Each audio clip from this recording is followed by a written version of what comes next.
London Has Fallen is the sequel to the 2012-2013 film Olympus Has Fallen, which starred also Gerard Butler, Morgan Freeman, and Aaron Eckhart.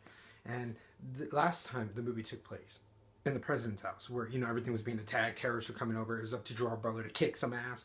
Now we have gone on a bigger scope. We're in London now. Where they want to kill every president and everything, and then the one they need left is the president of the United States, and Gerard Butler again tries to save Aaron Eckhart. And you know what? And that's where it ensues. And seriously, it's like kind of like the Taken series where it needs to repeat itself. Eventually, if the third one's gonna come out, we're gonna be like, again, how bad of a president or how bad of a Secret Service agent is Gerard Butler or Aaron Eckhart to get in this mess again for the third time? But for right now, we just have two, so we don't know how this one will make to see if we'll greenland a third film. And guys, yes, the first movie had that Antoine Fuqua style. Like seriously, it was gritty. It kind of, it was intense. It was a good action film. I had a good time. It made me root for America. This one was completely opposite. This was really dog shit. Seriously, like this film was so cheesy.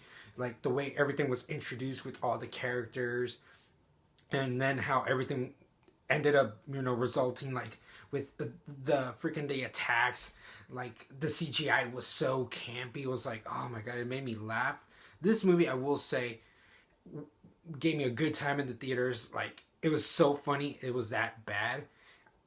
I didn't hate myself for watching it, but I was like, can't believe I'm actually watching this right now. And seriously, there's just not a moment where you care too much in this film at all. You just want to see maybe people just kick ass, but you're not really pulling for anybody. You don't have that much emotion. Gerard Butler, who I kind of rooted for in the first one, was like, all right. He's very more campy version of himself also because he's just, more crazy and whatnot. Aaron Eckhart does what he does, just gets captured, helps a little bit time to time, but yeah, he's just there to help Gerard Butler. Morgan Freeman, we get less of him in this one. He just takes all his place, all his scenes in this cubicle in this one room.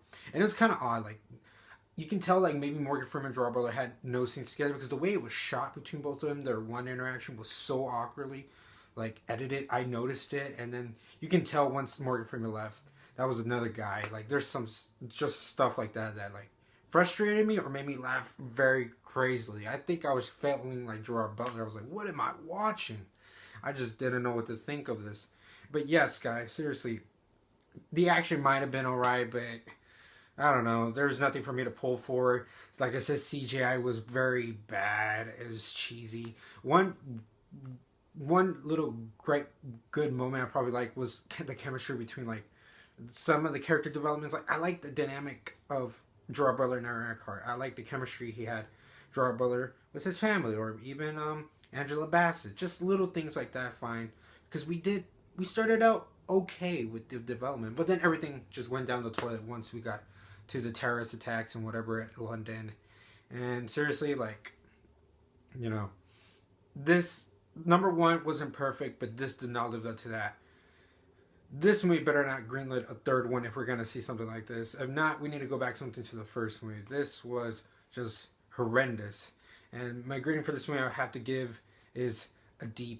Seriously, like just a little bit of character developments here and there. Maybe care at least just like 5%, but really it's just like I'm glad it was like an hour and 30 minutes because I couldn't take 2 hours of this just killing people, kicking ass, saving people. I'm like, okay, let's just get through the beats and just see how they'll end up saving each other in this chapter, because it's gonna be as cliche as first, but it doesn't have the emotion or the originality, just a little bit of substance it had of the first one.